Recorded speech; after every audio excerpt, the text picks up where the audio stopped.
Welcome to Lit Vibes Only, where we lit the shit out of books we love and hate. I'm Amanda, the insightful thrill seeker and historical fiction nerd. And I'm Kelsey, the unhinged, diehard fantasy and romantasy reader. Did I get it right? No. Dang it. Diehard It was really close. romantic and fantasy reader.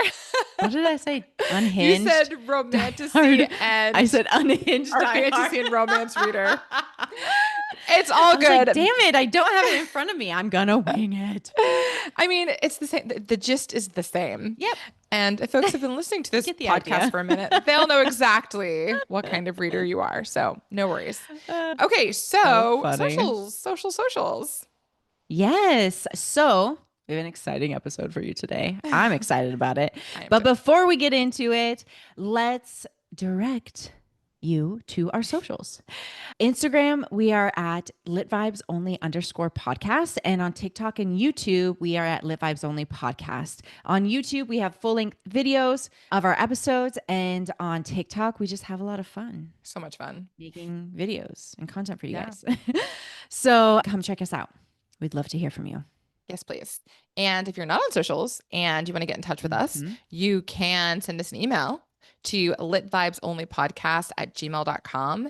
We check it all the time. So if you're like, socials are not for me, we get it. We understand. You can still email us and let us know what you think. Send us suggestions, all that good stuff. But what is the most important thing that folks need to do, Kelsey? Please go rate and review so that this podcast can be seen by others. That is the number one way you can support us as a continuing to be baby podcast. We're going to be 1 year old soon. Oh my God. Yes. And then we'll be able to flourish and grow up. Yeah. So go rate and review. We really appreciate it. Yeah. We're going to be like heading into our terrible twos, I guess. After the 1 year.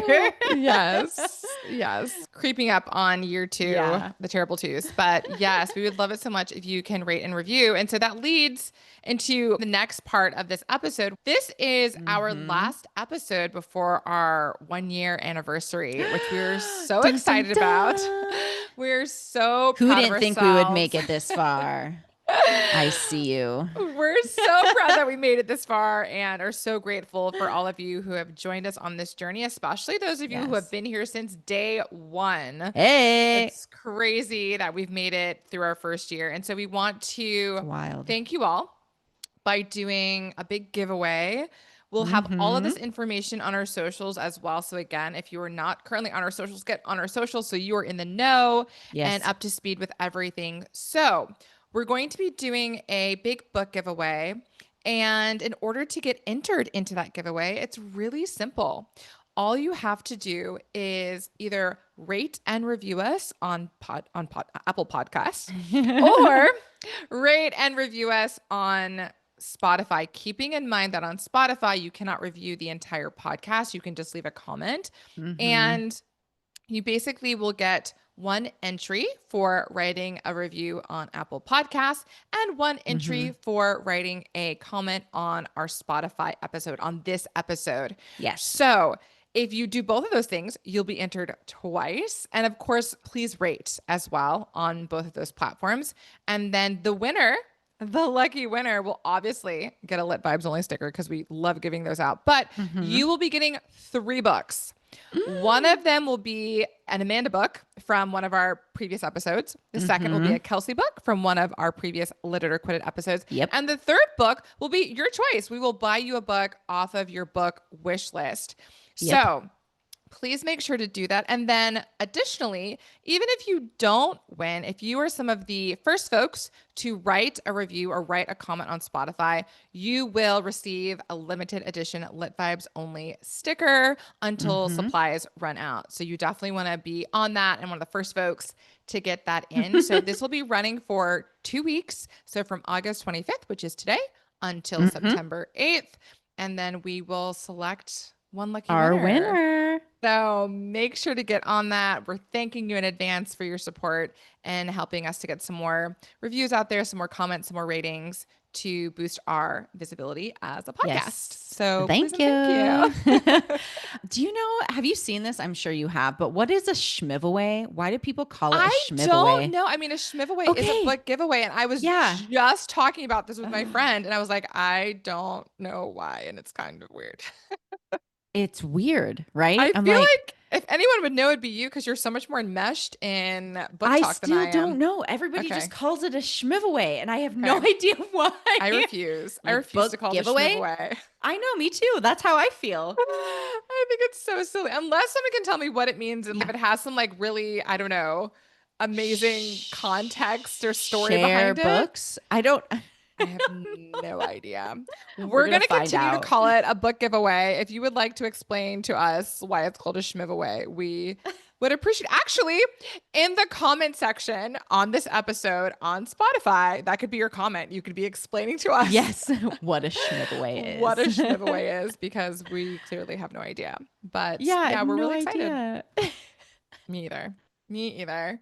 All right. Yeah. So do you have book talk tea for us or not? I feel like we were kind of talking Well, before. so the current book talk tea right now is that everybody hates tea right now, hates the drama. And Okay. everyone wants to be away from the drama, even though Okay. they're creating the drama. And I'm like, Yeah. I'm so tired of all you talking about drama. Well, what I was saying earlier is that it sounds like once again, it's just people bandwagoning. And like the current movement Yes. is to be like, oh my gosh, I hate drama, no more book talk Mhm. tea. And it's not that they actually want that. It's just like, oh, this is what everyone's saying right now. This is the way the wind's Yeah. blowing. So I'm just jump on this bandwagon Yep. and echo what everyone else is saying and parrot what everyone else is saying. And I guarantee you that the same people that are like, no book talk drama are the same ones who are fully involved in all of the previous Yeah. book talk drama, you And know? and you know what? It's not even like drama isn't the proper word for it either. Yeah. Because a lot of what is going on Book Talk is problematic. Like it's not drama, it's just that it is problematic. The only drama that like occurred that I remember recently was actually the Allie Hazelwood thing, where people were like bullying her off of the internet. That is drama. That is completely unnecessary. Yeah. And like a response that did not need to happen after someone Yeah. had a different viewpoint than you. Mhm. But then when we talk about like Mariana, who was sexualizing this 15-year-old, or I don't even know how old those kids are in those books, but also the author, I'm pretty sure, is sexualizing the kids. So I don't understand where the responsibility lies in all of this, but everyone hates Mariana. Yeah. But like that was problematic of her to do. Yeah. Okay? And a response should have been had. But yeah, it's interesting that it's called drama in the first place. So Yeah. yeah. I mean, you know, some folks really just love pot stirring, right? Yeah, And that folks too. love to get themselves all riled up about something or get up on their soapbox and shame someone else in order to make themselves feel better and more self-righteous. Like there's so Yeah. many reasons for why people react the way they do. And we all know that people feel more emboldened to say and do things when they're behind a screen versus Yes, in person. absolutely. So I mean, if this is legit and people actually are like, let's be more mindful about how we're interacting, great. I don't think that's what's happening here. I don't think that's what's actually being said even. It's just like, Yeah. I'm so done with the drama. Like, Yeah. and it's not about, oh, maybe I should stop doing blank. You Yes. know, It's not about that. changing behaviors by any means. Yeah, by any I feel means. like in a week it's going to be back to the status quo and like business as usual. But I guess that does mean that we don't really have book talk tea for today, Other than aside what I from just said. that. So that means we can jump right in to our Lit Chats episode, which is exciting. And this is very much Kelsey was kind of the brainchild behind this. So Yeah. I feel like I'm going to be learning a lot because Kelsey did more of like the research for this Yeah. episode. But we're just going to be having a chat about book banning and book bans and books that are currently banned and books that we've read that are banned and why they got banned. So just, you know, again, Lit Chats is a very kind of free form, open discussion about a bookish topic and considering especially the state of the nation. The United States. Yeah. This is a really pressing issue. And so I think as readers, we can't not talk about this. Right. Yeah. So to get into it, Mhm. Let's get into it. what do Harry Potter, The Bluest Eye, and a book about penguins have in common? They've all been banned. Not 100 years ago, not in some distant place, but here in schools, in libraries, and sometimes in fire pits. Today, we're diving into the powerful political and often terrifying history of book banning and why it still matters more than ever. So, we are going to begin with a little history lesson Love that it. Love history. goes back all the way to a Chinese emperor. Oh, wow. Yeah. Way back. In 213 BCE. Okay. That's a long time ago. Yeah. China's emperor, Qin Shi Huang, ordered the burning of philosophy texts that threatened his rule, one of the earliest examples of state censorship. And so wanted that to be like, this is where we think it begins. Because as we know, things happen in history that we're not always aware of. But this is the first recorded time that a book was banned by a government. And then in ancient Greece and Rome, plays, poems, and political works were destroyed for challenging social order. Okay. And I'm sensing a theme here. From the very beginning, banning books wasn't about keeping people safe. It was about controlling what people could think. And so if you controlled what they thought, then they wouldn't revolt against you and try to come up with a different society or different rules. And so religion also plays a role in all of this. But fast forwarding to the Middle Ages and the rise of the church's power, in 1559, the Catholic Church published the Index Librorum Prohibitorium, a list of banned books that included everything from science to fiction. Okay. And so they had this giant list of books like you should not read. You cannot read. They're very anti-church. If you are part of the Catholic Church, you cannot read these books. So some of the authors that they were banning, Galileo. Yep. I'm going to botch this name. Copernicus. Is that right? Okay. That is correct. And even early translations of the Bible. The fear that too much knowledge would unravel faith and threaten the people in charge. Yep. More themes. Which is so interesting, just to interject quickly, because so many people during the Middle Ages were illiterate. So the fact that they were banning all these books is like, hey, we get it. But literally like 1% of the population, I mean, I don't know the actual percentage, could read anyway. So it's like, it was very much for show. Because there are so few people that would have been accessing these texts and these ideas. But anyhow, continue. Yeah. We are going to continue to authoritarianism and the Nazi era. In 1933, Nazi Germany took censorship to a horrifying level, where students and soldiers gathered in public squares to burn more than 25,000 books, works by Jewish authors, political dissenters, scientists, and even children's stories were tossed into the flames. And of course, we know that the Nazis were ruled by Hitler, and his goal wasn't just to erase people, it was to erase ideas. And history has shown us where they burn books, they often burn people next. And so it is a dangerous idea to censor these books. And so we're going to come to the United States, where book bans were used to enforce moral standards. In the 1800s and early 1900s, books on sex education, birth control, and race were criminalized under laws like the Comstock Act.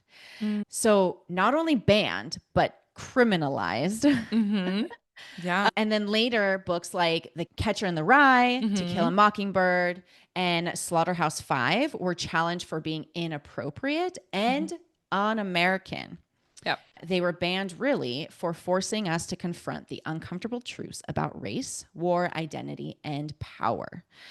And then coming to today, you think about 2025, we're still freaking banning books. So many books. But today, the themes are different than what we saw previously. And books with LGBTQ plus characters, stories about racial justice, and even graphic novels are being pulled from shelves. And then often the reason is very much the same, like it's too inappropriate or not safe for kids, Mm-hmm. and it challenges my values. But really, we all know it's never been about protecting children, and it's just been about protecting power.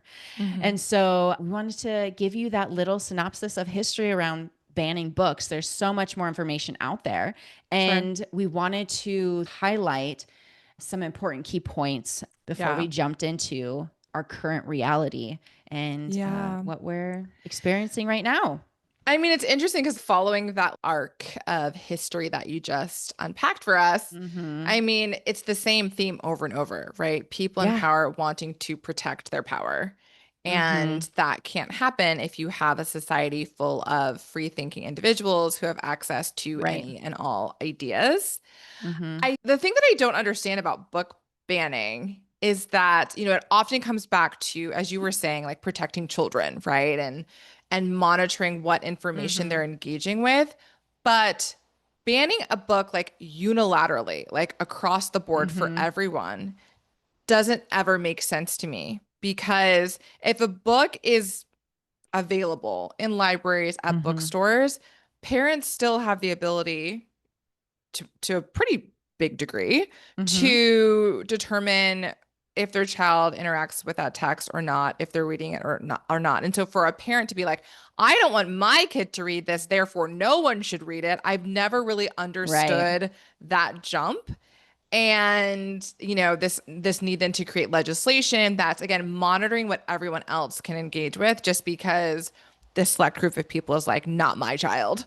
I've Mm-hmm. just never really, that I haven't ever understood. I understand when books are banned unilaterally, when it's a government saying, yeah, like this is un-American, or this is going to, Yeah. directly impact our desire to control our entire populace. Like, okay, I get it. Yeah. But when it comes down to protecting kids, I Uh-huh. haven't, yeah, I've never really understood that. I think it's a corrupt way to be able to say, like, well, my viewpoint is the best.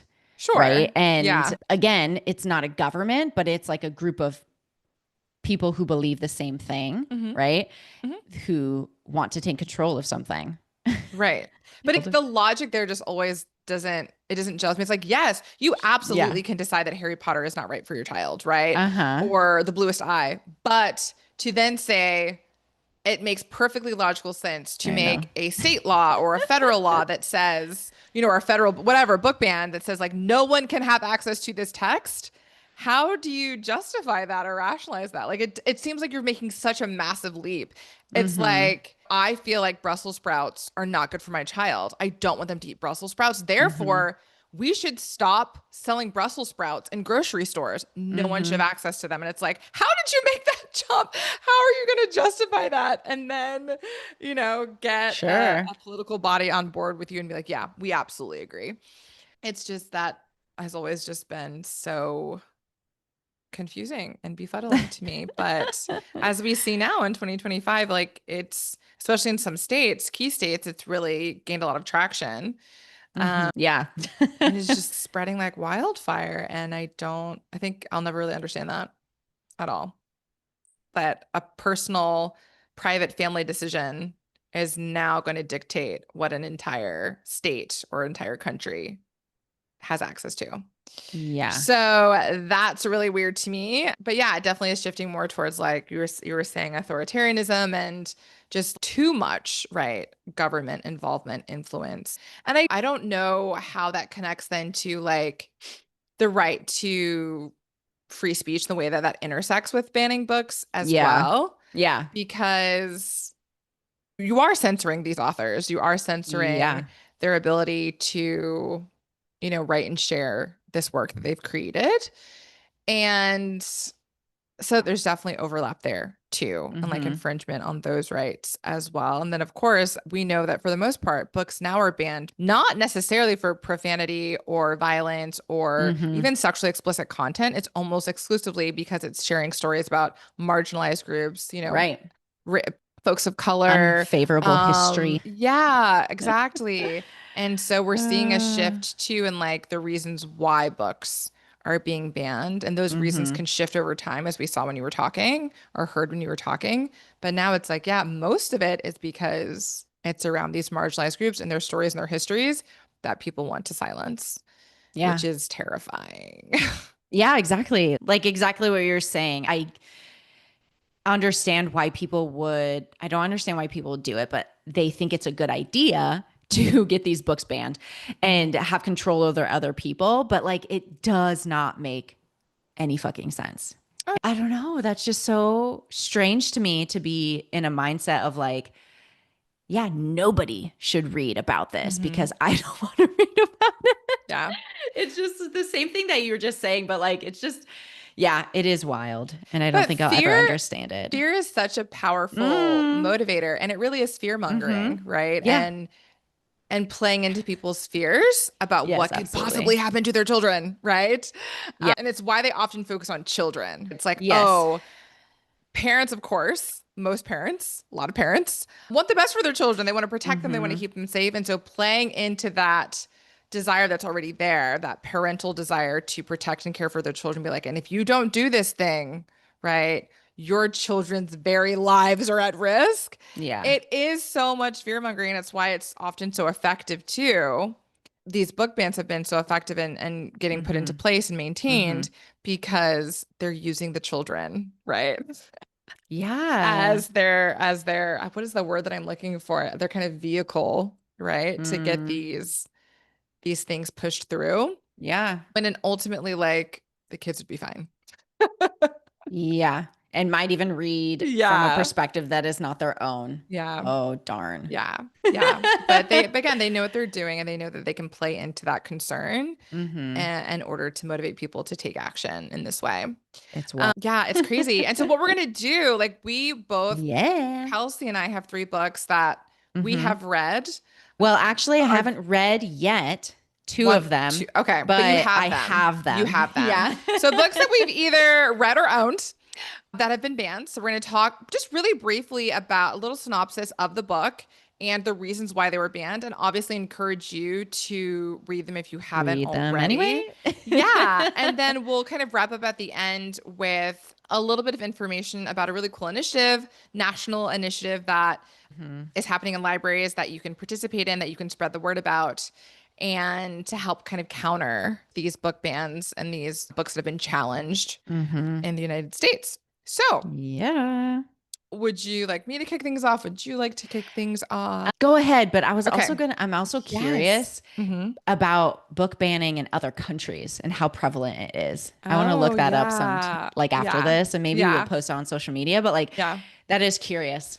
I think it also like I would assume that countries that have again more like authoritarian governments Oh, probably have yes. a higher number, right, Like of I'm banned still, books. yeah, Russia probably still has quite a lot of banned books. Yeah, and I don't want to like, stereotype or like draw conclusions without research, but yeah, I would say maybe like China probably has a fair amount of Mm. banned books. I know in one of our previous episodes, I want to say it was for the multiracial episode when you were talking about the Bastard of Istanbul Oh yeah. and how that particular author was banned in Turkey, like her works have been banned or censored. Yeah, she was exiled at some point. Yeah, Yeah. exactly. And so, yeah, I'm sure we could probably come up with quite a Yeah. few Mm-hmm. countries. But anyhow, my first book is one that I'm sure most of you are familiar with, either because you've read the book or you have watched the movie or just heard of it. I own this book, and so I've got it right here. And it is The Hate You Give by Angie Thomas.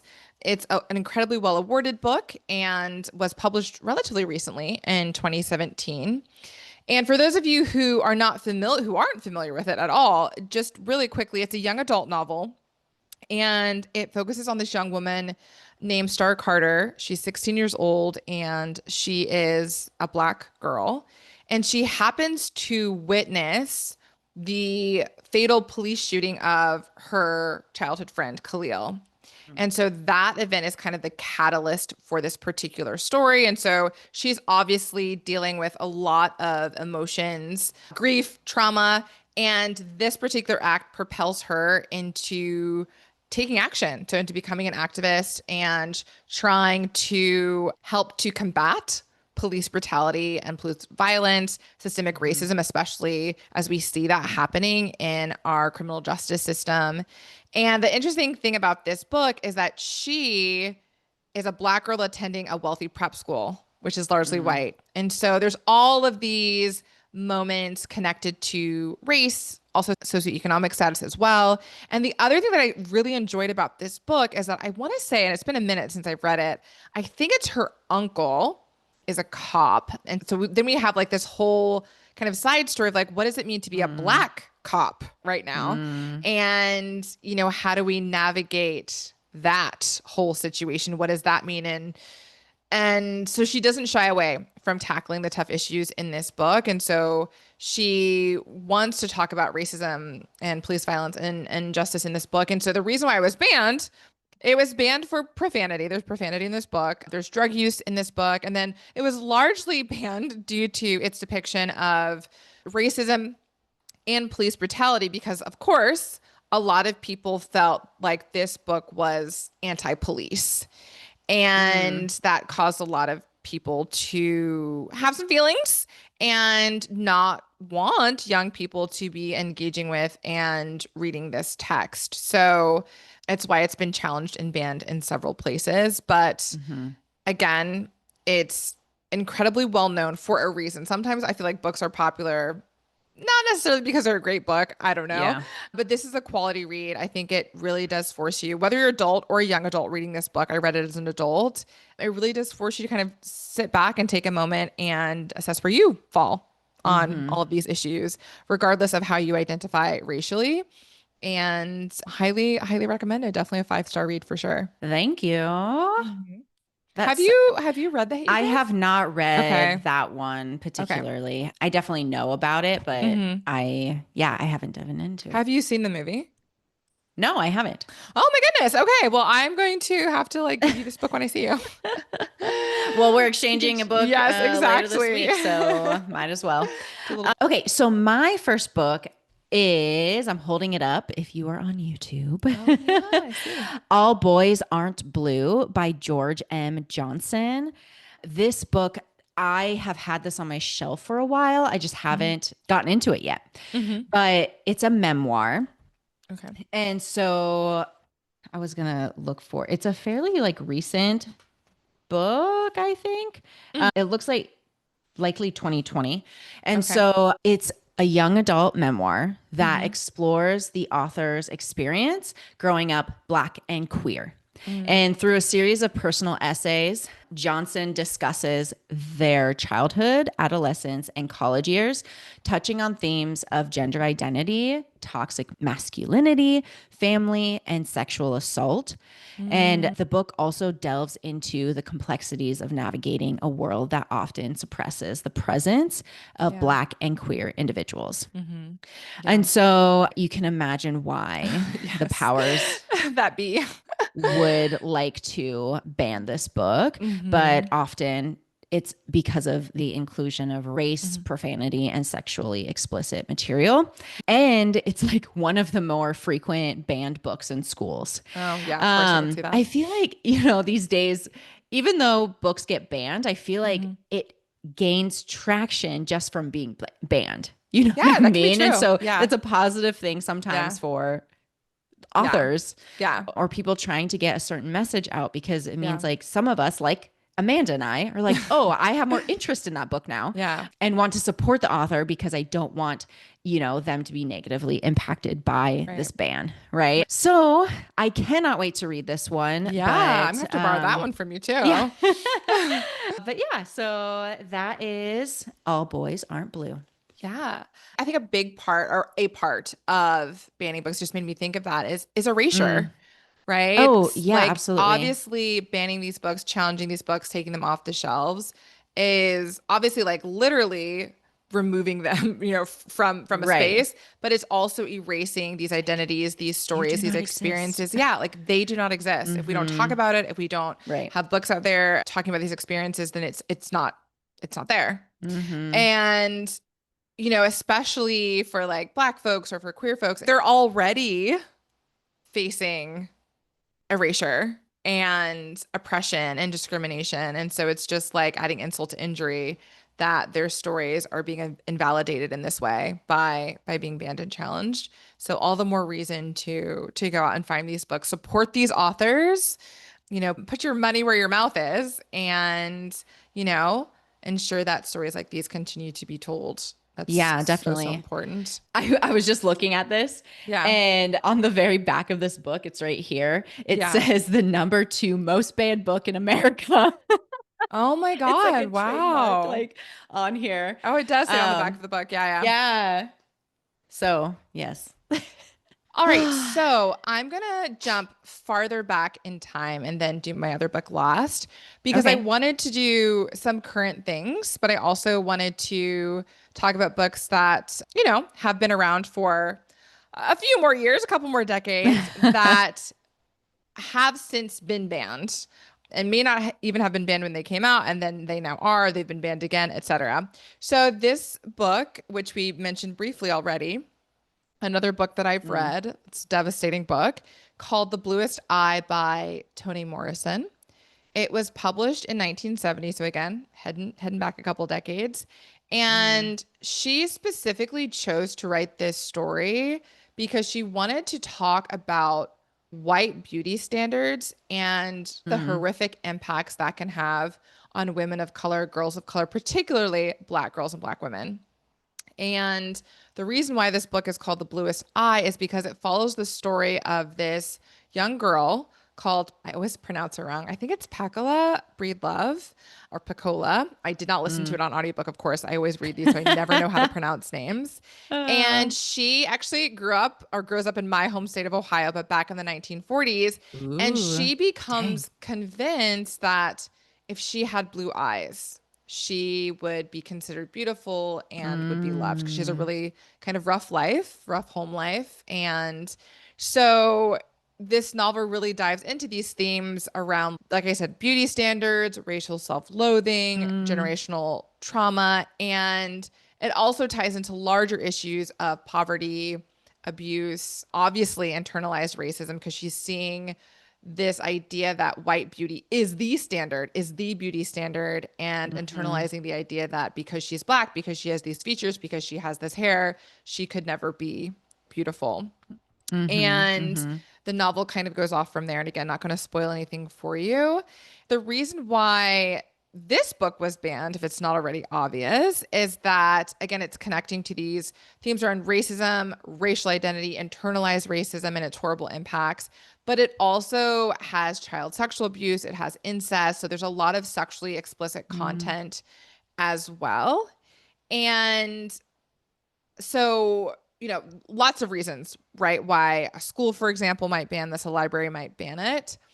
And again, as a teacher, sometimes I do have mixed feelings about mm, book bans, specifically in schools, and in mhm, terms of what books kids are maybe reading in their English classes, etc.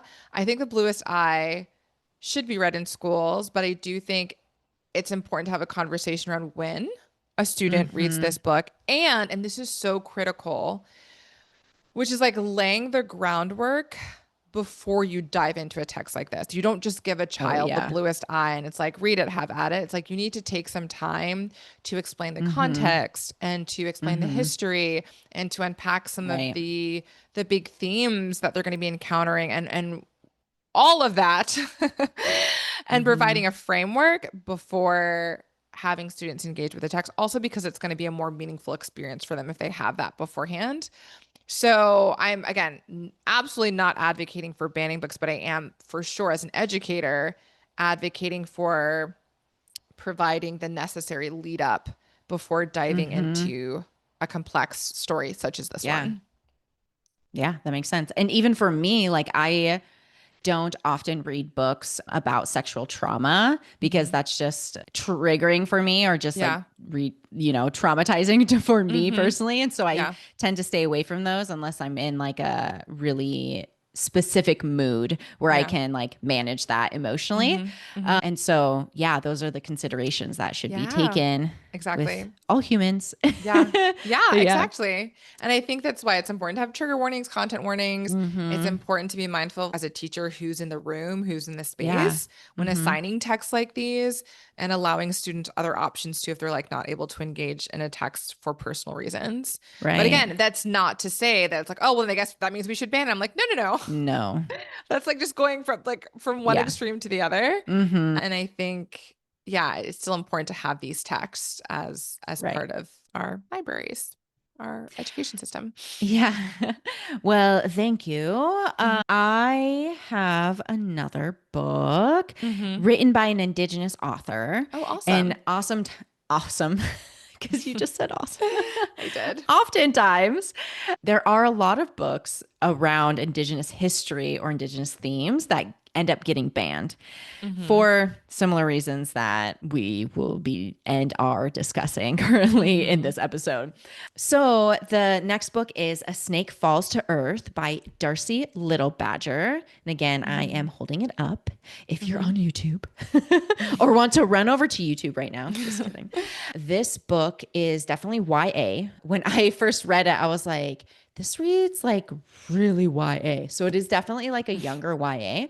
And so it's about this girl, Nina, a Lipan Apache girl on Earth, and Ollie, a cottonmouth snake boy from the reflecting world, a parallel dimension of animal people and spirits. When Ollie's friend Ami, a toad, falls ill due to an extinction event on Earth, Ollie travels to Earth to seek help where his world intersects with Nina's. And the story explores themes of family, friendship, loyalty, courage, and the impact of climate change, Mm. all while weaving in traditional Apache storytelling. I don't know why I keep struggling with that. Lapon Apache Apache. storytelling. And so you're like, why on earth would this be banned? I can Great already think of I question. can think of a couple things just from that summary, but go ahead. But it really boils down to the LGBTQ plus representation, actually, which was not really mentioned in Mhm. the synopsis.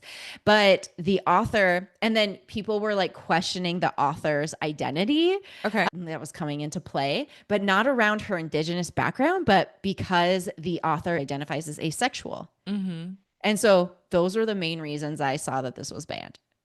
So it's not about the characters having any No. sort of queer representation. It's the Yep. author, the fact the author is Well, asexual. it's both. Yeah, it's about like the LGBTQ representation and the author's asexual identity. In this story, because I can't tell from the synopsis, where does Yeah. the LGBTQ plus representation come in? I believe it's Ollie. I have read this one, but Okay. it also like didn't come off very apparent. It wasn't Uh-huh. like I'm asexual. It was like Ollie is this cottonmouth snake that lives Uh-huh. on their own. And because the cottonmouth snakes like get kind of thrown into the world after a certain age from their mothers, they're like Okay. thrown from trees or something like that, if I remember correctly in the book, Mm-hmm. and then have to journey on their own. And so they never have like a partnership or anything like that. And so I don't know I don't know exactly where the asexual identity like plays in. Like, because Yeah. explicitly, I don't remember there Yeah. being like explicit Kind of material about references to that. like this. Yeah, yeah. Yeah. And Like, Nina, there's no like romance for her because she's just like a young girl. Like, there's mm-hmm. not even romance in it. It's really like friendship. Yeah. So it's very interesting and a little far fetched. Yeah. And it also sounds like a child reading this book or a young adult wouldn't be like, oh, come away with like, Yeah. oh my gosh, this is definitely, a book about an asexual character and like, oh my. If anything, Yeah. listening to the synopsis, it sounds like I could see this book being banned if it's trying to talk about climate change, because I could see people being like, climate change isn't real and we don't Oh, like, yeah. tell kids that this is happening when it's not. I could see it getting banned because of its connection to Indigenous culture Mhm. as well. Yeah. But I definitely wouldn't have called, the kind of asexual representation in this book. Hmm. Like that didn't stand out to me just from the synopsis anyway. Yeah, yeah. And also Um, from my recollection, like it's just not I Yeah, don't remember it really being like super on the surface and apparent. Yeah, transparent. yeah. Mm-hmm. Interesting. Yeah. Yeah. Well, I think that, like I said, kind of ties into fear because fear makes you Yep. irrational and illogical, and you see something everywhere, right? There's Absolutely. danger around every corner, Mm-hmm. even when there's really not. Okay. Well, But I thank would you for definitely that. recommend this book, especially if you just want a lighter read and fast read because Yeah. it's super young adult and it's a cute story of friendship, in my Yeah. opinion. It sounds so sweet. I love Uh, that. All right. So my last book, I actually haven't read it, but I have watched the musical that it is based on. oh, yeah. So this book is Fun Home by Alison Bechdel. And it was published in 2006. And it is actually a graphic memoir, which is oh, okay. very cool. Not something you encounter every day. Mm-hmm. And essentially, it tells the story of her very complex relationship with her dad, who Mm-hmm. was a closeted gay man who ran a funeral home, which is where the title Fun Home comes from. It's just an abbreviation Mm, of funeral home.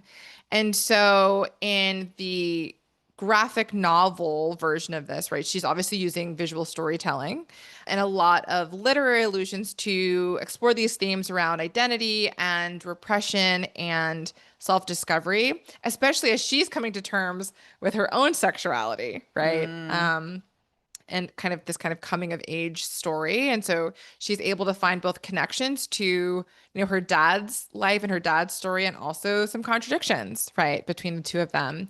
So again, very much a coming of age story and just a reflection and a meditation on, family and memory and truth.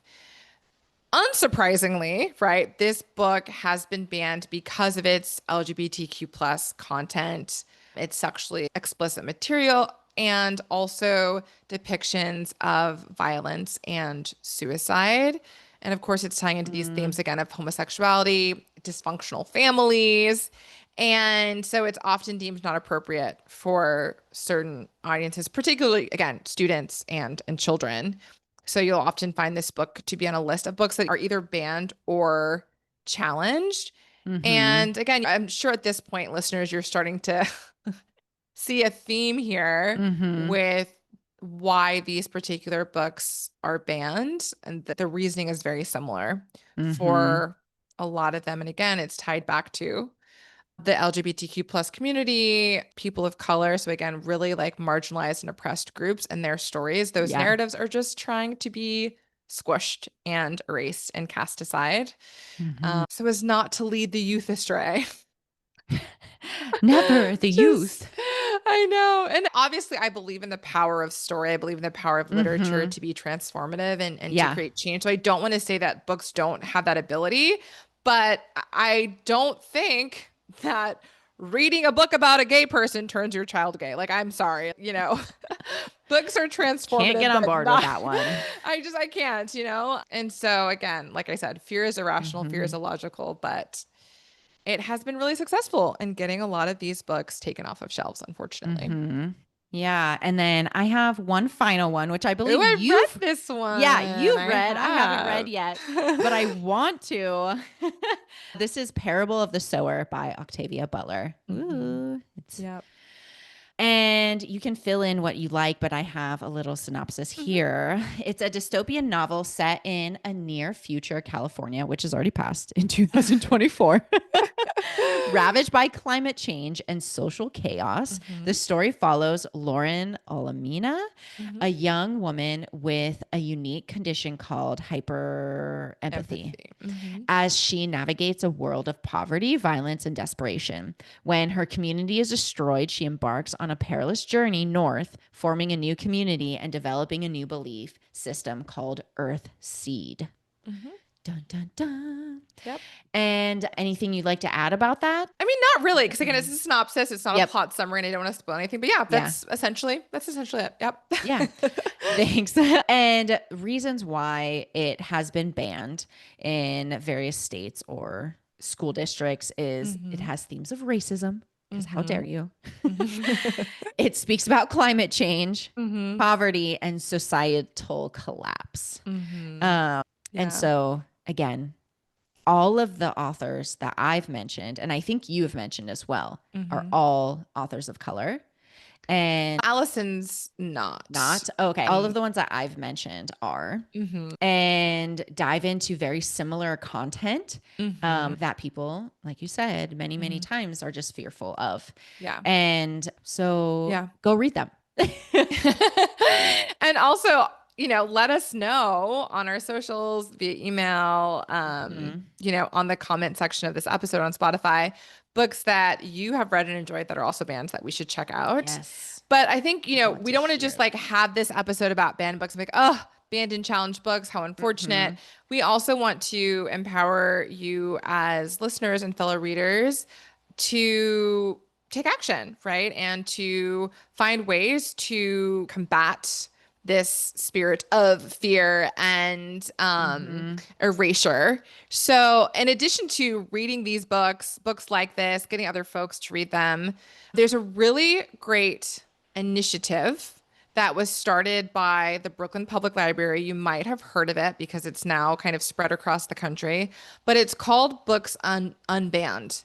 And essentially, the whole purpose of this initiative is to give young adults, usually between the ages of 13 and 21, access to free digital library cards, which then allows them to have access to digital books, audiobooks, learning databases, particularly materials and books that have been challenged or banned in their local libraries or in their schools. So even if, they're living in a place like Florida or Texas, they still have access to these materials digitally that they might not be able to go to their local library and check out.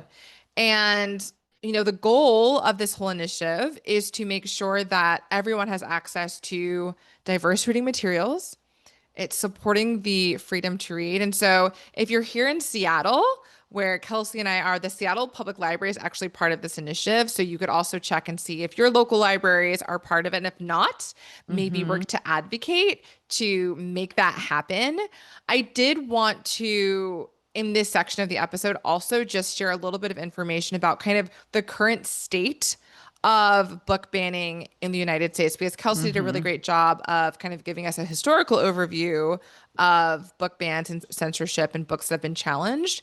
But for those of us who are here in the United States, it's like, okay, well, what exactly are we talking about here? How big of an issue is this? So Florida, over 1,406 book bans in just one school year. Okay, so this was the 2024-2025 school year. And a lot of these book bans were driven largely by laws that have been created in these states that are targeting sexual content. And again, unsurprisingly, LGBTQ plus themes. And then kind of like really close runner up is Texas.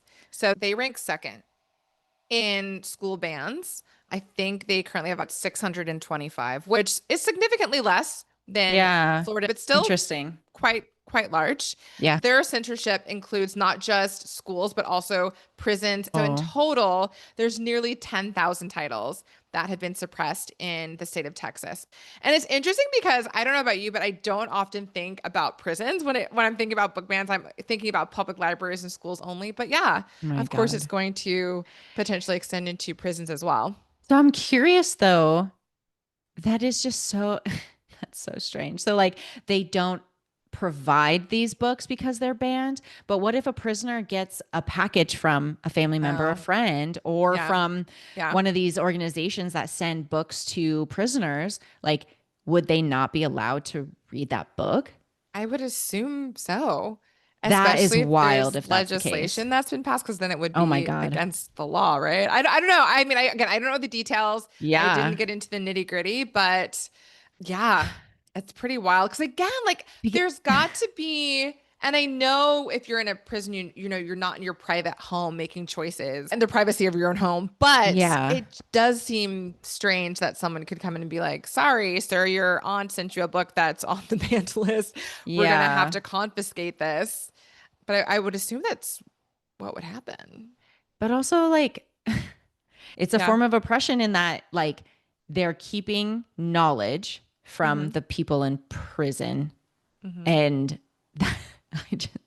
that is so fucked up. Well, just in general with book bans, I just don't like the fact that someone else Yeah. is deciding what material I can and cannot engage with, and that Uh-huh. I don't have the ability as an individual to make choices that are good for myself. And again, it's Yeah. why they keep using children, right, as the means to get these things through. It's not like, Right. oh, we're concerned about what adults are reading, although they probably are. It's just like, can't read this. we're concerned about kids making choices, and we don't trust in their ability to engage with, understand this material. And again, I'm not saying that we should be just throwing anything and everything at kids and Right. like letting them go willy-nilly. I think it's important to have scaffolding and framework and thinking about growth and development, maturity levels. All of those things come into play, especially as both an educator and if you're also a parent. I think it's important to have those conversations. But again, to just have these blanket laws like legislation, etc., that limits anyone to have access to them, or even just young adults to have access to them, I just find that incredibly problematic and really scary. So we are going to take what steps we can to combat fear and, the repression and, like I've said this word so many times at this point, but I like it, erasure, right, of experiences and stories and authors that need to tell their stories, and that often challenge systems at play or in play in our country that are problematic. So we're speaking truth to power over here, and we're going to keep encouraging you to engage in that too, as a reader, right? And as a community member. Yep. So yeah, I hope that you learned something new today. Hopefully I did. I for sure did. I hope that you also have a couple of new book recs to consider. Like I said before, if you have your own suggestions, you can leave those on our socials. You can also email them to us or leave comments on this episode on Spotify. So as a quick reminder, our socials are Instagram, it's litvibesonly_podcast. YouTube and TikTok are Lit Vibes Only Podcast, and our email address is litvibesonlypodcast@gmail.com. So be sure to give us all the feedback. And then Kelsey, do you want to quickly kind of recap the giveaway info? Yes. So again, we're going to have a giveaway at the end of August, which is now, all the way to September 8th.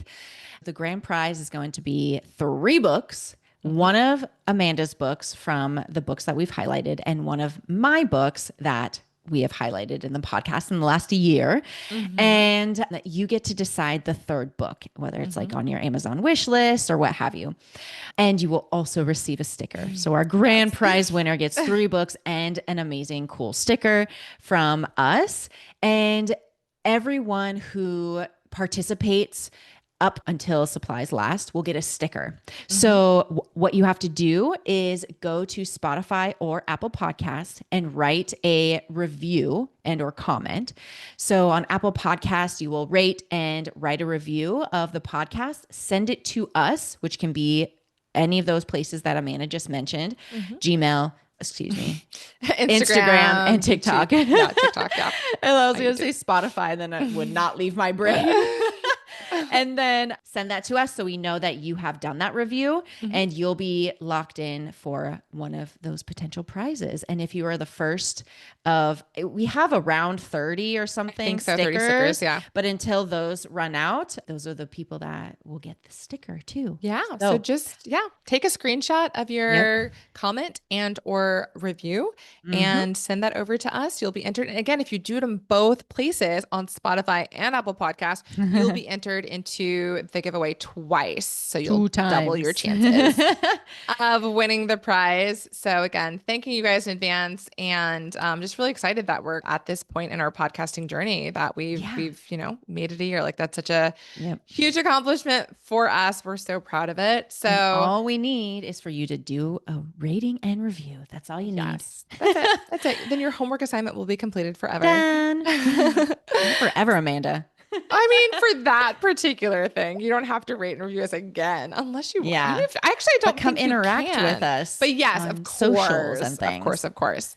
Come hang out with us on socials. We have a great time. We hope you had a great time today. And like Kelsey said, learned something new and felt inspired to spread the good word about banned and challenged books. And we'll see you guys next Monday. Bye. Bye.